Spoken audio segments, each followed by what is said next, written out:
마태복음 19장. 예수께서 이 말씀을 마치시고 갈릴리를 떠나서 요단강 건너편 유대 지방으로 가셨다. 많은 무리가 예수를 따라왔다. 예수께서는 거기서 그들을 고쳐주셨다. 바리새파 사람들이 예수께 다가와서 그를 시험하려고 물었다. 무엇이든지 이유만 있으면 남편이 아내를 버려도 됩니까? 예수께서 대답하셨다. 사람을 창조하신 분이 처음부터 그들을 남자와 여자로 지으셨다는 것과 그리고 그가 말씀하시기를 그러므로 남자는 아버지와 어머니를 떠나서 자기 아내와 합하여서 둘이 한 몸이 될 것이다 하신 것을 너희는 아직 읽어보지 못하였느냐? 그러므로 그들은 이제 둘이 아니라 한 몸이다. 하나님이 짝지어 주신 것을 사람이 갈라놓아서는 안 된다. 그들이 예수께 말하였다.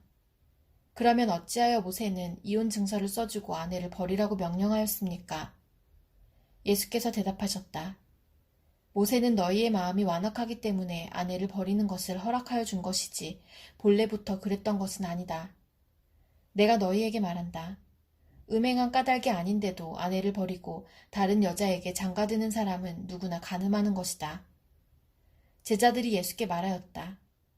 남편과 아내 사이가 그러하다면 차라리 장가들지 않는 것이 좋겠습니다. 예수께서 그들에게 말씀하셨다. 누구나 다 이 말을 받아들이지는 못한다. 다만 타고난 사람들만이 받아들인다.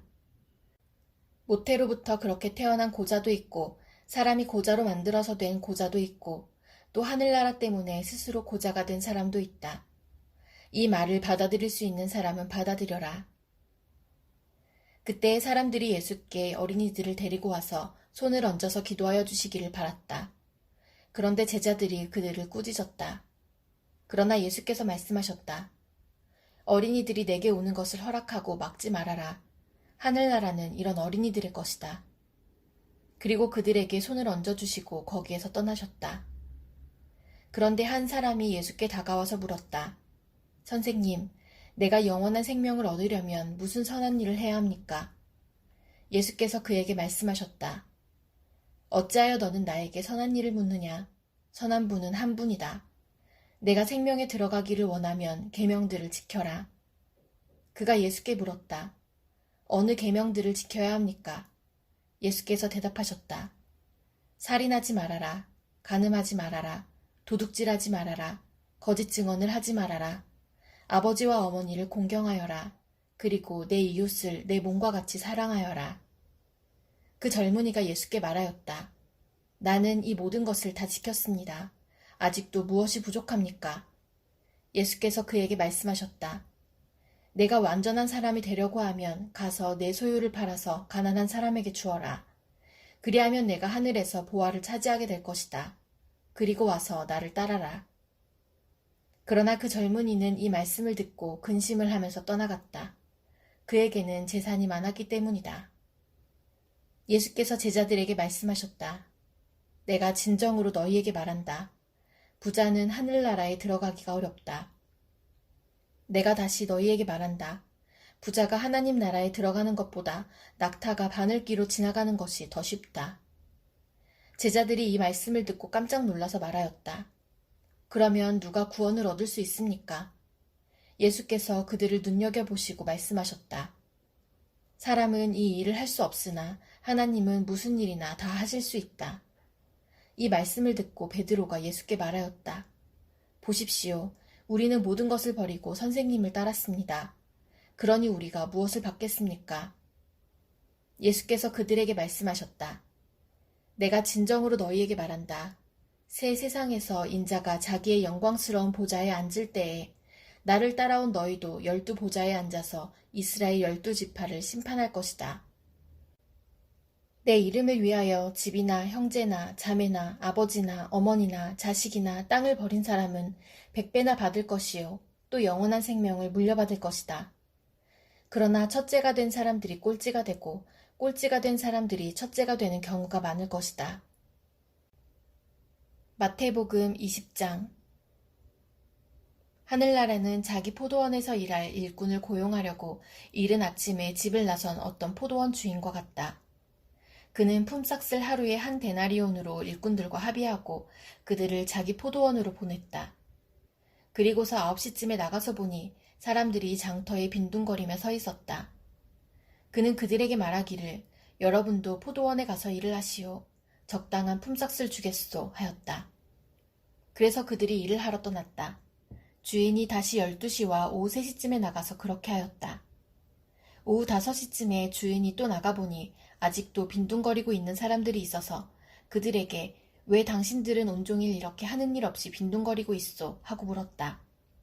그들이 그에게 대답하기를 아무도 우리에게 일을 시켜주지 않아서 이러고 있습니다. 하였다. 그래서 그는 당신들도 포도원에 가서 일을 하시오. 하고 말하였다. 저녁이 되니 포도원 주인이 자기 관리인에게 말하기를 일꾼들을 불러 맨 나중에 온 사람들부터 시작하여 맨 먼저 온 사람들에게까지 품삯을 치르시오. 하였다. 오후 5시쯤부터 일을 한 일꾼들이 와서 한 데나리온씩을 받았다. 그런데 맨 처음에 와서 일을 한 사람들은 은근히 좀 더 받으려니 하고 생각하였는데 그들도 한 데나리온씩을 받았다. 그들은 받고 나서 주인에게 투덜거리며 말하였다. 마지막에 온 이 사람들은 1시간밖에 일하지 않았는데도 찌는 더위 속에서 온종일 수고한 우리들과 똑같이 대우하였습니다. 그러자 주인이 그들 가운데 한 사람에게 말하기를 이보시오. 나는 당신을 부당하게 대한 것이 아니오. 당신은 나와 한 데나리온으로 합의하지 않았소. 당신의 품삯이나 받아가지고 돌아가시오. 당신에게 주는 것과 꼭 같이 이 마지막 사람에게 주는 것이 내 뜻이오. 내 것을 가지고 내 뜻대로 할 수 없다는 말이오. 내가 후하기 때문에 그것이 당신 눈에 거슬리오. 하였다. 이와 같이 꼴찌들이 첫째가 되고 첫째들이 꼴찌가 될 것이다. 예수께서 예루살렘으로 올라가시면서 12 제자를 따로 곁에 불러놓으시고 길에서 그들에게 말씀하셨다. 보아라, 우리는 지금 예루살렘으로 올라가고 있다. 인자가 대제사장들과 율법학자들에게 넘겨질 것이다. 그들은 그에게 사형을 선고할 것이며 그를 이방 사람들에게 넘겨주어서 조롱하고 채찍질하고 십자가에 달아서 죽게 할 것이다. 그러나 그는 사흘째 되는 날에 살아날 것이다. 그때 세베대의 아들들의 어머니가 아들들과 함께 예수께 다가와서 절하며 무엇인가를 청하였다. 예수께서 그 여자에게 물으셨다. 무엇을 원하십니까? 여자가 대답하였다. 나의 이 2 아들을 선생님의 나라에서 하나는 선생님의 오른쪽에 하나는 선생님의 왼쪽에 앉게 해주십시오. 예수께서 대답하셨다. 너희는 너희가 구하는 것이 무엇인지도 모르고 있다. 내가 마시려는 잔을 너희가 마실 수 있겠느냐? 그들이 대답하였다. 마실 수 있습니다. 예수께서 그들에게 말씀하셨다. 정말로 너희는 나의 잔을 마실 것이다. 그러나 나의 오른쪽과 왼쪽에 앉히는 그 일은 내가 할 수 있는 것이 아니다. 그 자리는 내 아버지께서 정해놓으신 사람들에게 돌아갈 것이다. 10 제자가 이 말을 듣고 그 2 형제에게 분개하였다. 예수께서는 그들을 곁에 불러놓고 말씀하셨다. 너희가 아는 대로 이방 민족들의 통치자들은 백성을 마구 내리누르고 고관들은 백성에게 세도를 부린다. 그러나 너희끼리는 그렇게 해서는 안 된다. 너희 가운데서 위대하게 되고자 하는 사람은 누구든지 너희를 섬기는 사람이 되어야 하고 너희 가운데서 으뜸이 되고자 하는 사람은 너희의 종이 되어야 한다. 인자는 섬김을 받으러 온 것이 아니라 섬기러 왔으며 많은 사람을 위하여 자기 목숨을 몸값으로 치러주려고 왔다. 그들이 여리고를 떠날 때에 큰 무리가 예수를 따라왔다. 그런데 눈먼 사람 2이 길가에 앉아있다가 예수께서 지나가신다는 말을 듣고 큰 소리로 외쳤다. 다윗의 자손이신 주님, 우리를 불쌍히 여겨주십시오. 무리가 조용히 하라고 꾸짖었으나 그들은 더욱 큰 소리로 외쳤다. 다윗의 자손이신 주님, 우리를 불쌍히 여겨주십시오.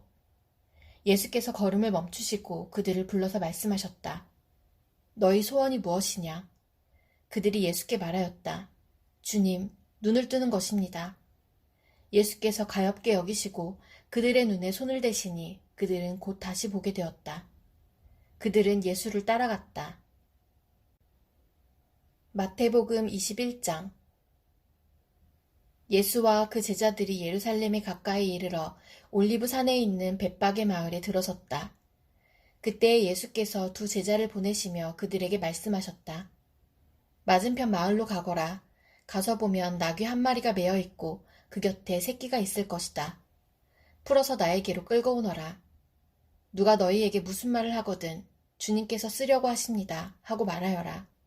그리하면 곧 내어줄 것이다. 이것은 예언자를 시켜서 하신 말씀을 이루시려는 것이었다. 시온의 딸에게 말하여라. 보아라, 내 임금이 내게로 오신다. 그는 온유하시어 나귀를 타셨으니 어린 나귀, 곧 멍에 매는 짐승의 새끼다. 제자들이 가서 예수께서 지시하신 대로 어미 나귀와 새끼 나귀를 끌어다가 그 옷에 겉옷을 얹으니 예수께서 올라타셨다. 큰 무리가 자기들의 겉옷을 길에다가 폈으며 다른 사람들은 나뭇가지를 꺾어다가 길에 깔았다. 그리고 앞에 서서 가는 무리와 뒤따라오는 무리가 외쳤다. 호산나, 다윗의 자손께, 복되시다, 주님의 이름으로 오시는 분, 더없이 높은 곳에서 호산나. 예수께서 예루살렘에 들어가셨을 때에 온 도시가 들떠서 물었다. 이 사람이 누구냐? 사람들은 그가 갈릴리 나사렛에서 나신 예언자 예수라고 말하였다. 예수께서 성전에 들어가셔서 성전 뜰에서 팔고 사고 하는 사람들을 다 내쫓으시고 돈을 바꾸어 주는 사람들의 상과 비둘기를 파는 사람들의 의자를 둘러 엎으시고 그들에게 말씀하셨다. 성경에 기록한 바 내 집은 기도하는 집이라고 불릴 것이다 하였다. 그런데 너희는 그것을 강도들의 소굴로 만들어버렸다. 성전 뜰에서 눈먼 사람들과 다리를 저는 사람들이 예수께 다가왔다. 예수께서는 그들을 고쳐주셨다. 그러나 대제사장들과 율법학자들은 예수께서 하신 여러 가지 놀라운 일과 또 성전뜰에서 다윗의 자손에게 호산나 하고 외치는 아이들을 보고 화가 나서 예수께 말하였다. 당신은 아이들이 무엇라 하는지 듣고 있소? 예수께서 그들에게 말씀하셨다. 그렇다. 주님께서는 어린 아이들과 젖먹이들의 입에서 찬양이 나오게 하셨다 하신 말씀을 너희는 읽어보지 못하였느냐? 예수께서 그들을 남겨두고 성 밖으로 나가 베다니로 가셔서 거기에서 밤을 지내셨다. 새벽에 성 안으로 들어오시는데 예수께서는 시장하셨다. 마침 길가에 있는 무화과 나무 한 그루를 보시고 그 나무로 가셨으나 잎사귀 밖에는 아무것도 없으므로 그 나무에게 말씀하셨다. 이제부터 너는 영원히 열매를 맺지 못할 것이다. 그러자 무화과 나무가 곧 말라버렸다. 제자들은 이것을 보고 놀라서 말하였다. 무화과 나무가 어떻게 그렇게 당장 말라버렸을까? 예수께서 그들에게 말씀하셨다. 내가 진정으로 너희에게 말한다. 너희가 믿고 의심하지 않으면 이 무화과 나무의 한 일을 너희도 할 수 있을 뿐 아니라 이 산더러 들려서 바다에 빠져라 하고 말해도 그렇게 될 것이다. 또 너희가 기도할 때에 이루어질 것을 믿으면서 구하는 것은 무엇이든지 다 받을 것이다. 예수께서 성전에 들어가서 가르치고 계실 때에 대제사장들과 백성의 장로들이 다가와서 말하였다. 당신은 무슨 권한으로 이런 일을 하시오? 누가 당신에게 이런 권한을 주었소? 예수께서 그들에게 이렇게 대답하셨다. 나도 너희에게 한 가지를 물어보겠다. 너희가 대답하면 나도 무슨 권한으로 이런 일을 하는지를 말하겠다. 요한의 세례가 어디에서 왔느냐? 하늘에서냐? 사람에게서냐? 그러자 그들은 자기들끼리 의논하며 말하였다. 하늘에서 왔다고 말하면 어째서 그를 믿지 않았느냐고 할 것이요. 또 사람에게서 왔다고 하자니 무리가 무섭소. 그들은 모두 요한을 예언자로 여기니 말이요. 그래서 그들은 예수께 모르겠다고 대답하였다. 그러자 예수께서 말씀하셨다. 나도 내가 무슨 권한으로 이런 일을 하는지를 너희에게 말하지 않겠다. 너희는 어떻게 생각하느냐? 어떤 사람에게 아들이 둘 있는데 아버지가 맏아들에게 가서 얘야, 너 오늘 포도원에 가서 일해라 하고 말하였다. 그런데 맏아들은 대답하기를 싫습니다 하고 말하였다. 그러나 그 뒤에 그는 뉘우치고 일하러 갔다. 아버지는 둘째 아들에게 가서 같은 말을 하였다. 그는 대답하기를 예, 가겠습니다 아버지 하고서는 가지 않았다. 그런데 이 둘 가운데서 누가 아버지의 뜻을 행하였느냐? 예수께서 이렇게 물으시니 그들이 대답하였다. 맏아들입니다. 예수께서 그들에게 말씀을 하셨다. 내가 진정으로 너희에게 말한다. 세리와 창녀들이 오히려 너희보다 먼저 하나님의 나라에 들어간다. 요한이 너희에게 와서 옳은 길을 보여주었으나 너희는 그를 믿지 않았다. 그러나 세리와 창녀들은 믿었다. 너희는 그것을 보고도 끝내 뉘우치지 않았으며 그를 믿지 않았다. 다른 비유를 하나 들어보아라. 어떤 집주인이 있었다. 그는 포도원을 일구고 울타리를 치고 그 안에 포도즙을 짜는 확을 파고 망대를 세웠다. 그리고 그것을 농부들에게 새로 주고 멀리 떠났다. 열매를 거두어들일 철이 가까이 왔을 때에 그는 그 소출을 받으려고 자기 종들을 농부들에게 보냈다. 그런데 농부들은 그 종들을 붙잡아서 하나는 때리고 하나는 죽이고 또 하나는 돌로 쳤다. 주인은 다시 다른 종들을 처음보다 더 많이 보냈다. 그랬더니 농부들은 그들에게도 똑같이 하였다. 마지막으로 그는 자기 아들을 보내며 말하기를 그들이 내 아들이야 존중하겠지 하였다. 그러나 농부들은 그 아들을 보고 그들끼리 말하였다. 이 사람은 상속자다. 그를 죽이고 그의 유산을 우리가 차지하자. 그러면서 그들은 그를 잡아서 포도원 밖으로 내쫓아 죽였다. 그러니 포도원 주인이 돌아올 때에 그 농부들을 어떻게 하겠느냐. 그들이 예수께 말하였다. 그 악한 자들을 가차없이 죽이고 제때에 소출을 바칠 다른 농부들에게 포도원을 맡길 것입니다. 예수께서 그들에게 말씀하셨다. 너희는 성경에서 이런 말씀을 읽어본 일이 없느냐. 집 짓는 사람이 버린 돌이 집 모퉁이의 머릿돌이 되었다. 이것은 주님께서 하신 일이요 우리 눈에는 놀라운 일이다. 그러므로 나는 너희에게 말한다. 하나님께서는 너희에게서 하나님의 나라를 빼앗아서 그 나라의 열매를 맺는 민족에게 주실 것이다. 이 돌 위에 떨어지는 사람은 부스러질 것이요. 이 돌이 어떤 사람 위에 떨어지면 그를 가루로 만들어 놓을 것이다. 대제사장들과 바리새파 사람들은 예수의 비유를 듣고서 자기들을 가리켜 하시는 말씀임을 알아채고 그를 잡으려고 하였으나 무리들이 무서워서 그렇게 하지 못하였다. 무리가 예수를 예언자로 여기고 있었기 때문이다. 마태복음 22장. 예수께서 다시 여러 가지 비유로 그들에게 말씀하셨다. 하늘나라는 자기 아들의 혼인잔치를 베푼 어떤 임금에게 비길 수 있다. 임금이 자기 종들을 보내서 초대받은 사람들을 잔치에 불러오게 하였는데 그들은 오려고 하지 않았다. 그래서 다시 다른 종들을 보내며 이렇게 말하였다. 초대받은 사람들에게로 가서 음식을 다 차리고 황소와 살찐 짐승을 잡아서 모든 준비를 마쳤으니 어서 잔치에 오시라고 하여라.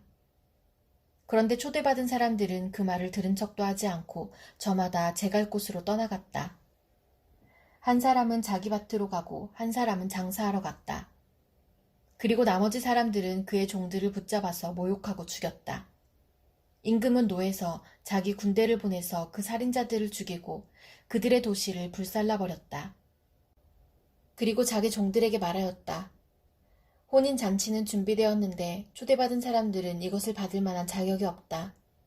그러니 너희는 내 거리로 나가서 아무나 만나는 대로 잔치에 청해 오너라. 종들은 큰 길로 나가서 악한 사람이나 선한 사람이나 만나는 대로 다 데려왔다. 그래서 혼인잔치 자리는 손님으로 가득 차게 되었다. 임금이 손님들을 만나러 들어갔다가 거기에 혼인 예복을 입지 않은 사람이 한 명 있는 것을 보고 그에게 묻기를 이 사람아, 그대는 혼인 예복을 입지 않았는데 어떻게 여기에 들어왔는가 하니 그는 아무 말도 하지 못하였다. 그때에 임금이 종들에게 분부하였다. 이 사람의 손발을 묶어서 바깥 어두운 데로 내던져라. 거기서 슬피 울며 이를 갈 것이다. 부름받은 사람은 많으나 뽑힌 사람은 적다. 그때 바리새파 사람들이 나가서 어떻게 하면 말로 트집을 잡아서 예수를 올무에 걸리게 할까 의논하였다. 그런 다음에 그들은 자기네 제자들을 헤롯 당원들과 함께 예수께 보내어 이렇게 묻게 하였다. 선생님, 우리는 선생님이 진실한 분이시고 하나님의 길을 참되게 가르치시며 아무에게도 매이지 않으시는 줄 압니다. 선생님은 사람의 겉모습을 따지지 않으십니다. 그러니 선생님의 생각은 어떤지 말씀하여 주십시오. 황제에게 세금을 바치는 것이 옳습니까? 옳지 않습니까? 예수께서 그들의 간악한 생각을 아시고 말씀하셨다. 위선자들아, 어찌하여 나를 시험하느냐? 세금으로 내는 돈을 나에게 보여달라. 그들은 데나리온 한 잎을 예수께 가져다 드렸다. 예수께서 그들에게 물으셨다. 이 초상은 누구의 것이며 적힌 글자는 누구를 가리키느냐? 그들이 대답하였다. 황제의 것입니다. 그때에 예수께서 그들에게 말씀하셨다. 그렇다면 황제의 것은 황제에게 돌려주고 하나님의 것은 하나님께 돌려드려라. 그들은 이 말씀을 듣고 탄복하였다. 그들은 예수를 남겨두고 떠나갔다. 같은 날 사두개파 사람들이 예수께 와서 부활이 없다고 주장하면서 예수께 말하였다. 선생님, 모세가 말하기를 어떤 사람이 자식이 없이 죽으면 그 동생이 형수에게 장가들어서 그 후사를 세워주어야 한다 하였습니다. 그런데 우리 이웃에 7 형제가 있었습니다. 마지가 장가를 들었다가 자식이 없이 죽음으로 아내를 그의 동생에게 남겨놓았습니다. 둘째도 셋째도 그렇게 해서 7이 다 그렇게 하기에 이르렀습니다. 맨 나중에는 그 여자도 죽었습니다. 그러니 부활 때에 그 여자는 누구의 아내가 되겠습니까? 7이 모두 그 여자를 아내로 맞아들였으니 말입니다. 예수께서 그들에게 대답하셨다. 너희는 성경도 모르고 하나님의 능력도 모르기 때문에 잘못 생각하고 있다. 부활 때에는 사람들은 장가도 가지 않고 시집도 가지 않고 하늘에 있는 천사들과 같다. 죽은 사람들의 부활을 두고 말하면서 너희는 아직도 하나님께서 너희에게 하신 말씀을 읽어보지 못하였느냐? 하나님께서는 나는 아브라함의 하나님이요 이삭의 하나님이요 야곱의 하나님이다 하고 말씀하셨다. 하나님은 죽은 사람의 하나님이 아니라 살아있는 사람의 하나님이시다. 무리는 이 말씀을 듣고 예수의 가르침에 놀랐다.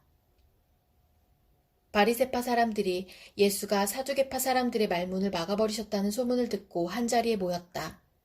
그리고 그들 가운데 율법교사 하나가 예수를 시험하여 물었다. 선생님, 율법 가운데 어느 계명이 중요합니까? 예수께서 그에게 말씀하셨다. 내 마음을 다하고 내 목숨을 다하고 내 뜻을 다하여 주 너의 하나님을 사랑하여라 하였으니 이것이 가장 중요하고 으뜸가는 계명이다. 둘째 계명도 이것과 같은데 내 이웃을 내 몸과 같이 사랑하여라 한 것이다. 이 2 계명에 온 율법과 예언서의 본뜻이 달려있다. 바리새파 사람들이 모였을 때 예수께서 그들에게 물으셨다. 너희는 그리스도를 어떻게 생각하느냐? 그는 누구의 자손이냐? 그들이 예수께 대답하였다. 다윗의 자손입니다. 예수께서 다시 그들에게 말씀하셨다. 그러면 다윗이 성령의 감동을 받아 그를 주님이라고 부르면서 말하기를 주님께서 내 주께 말씀하셨다. 내가 내 원수를 내 발 아래에 굴복시킬 때까지 너는 내 오른쪽에 앉아있어라 하였으니 이것이 어찌 된 일이냐. 다윗이 그리스도를 주라고 불렀는데 어떻게 그리스도가 그의 자손이 되겠느냐. 그러자 아무도 예수께 한마디도 대답하지 못했으며 그날부터는 그에게 감히 묻는 사람도 없었다.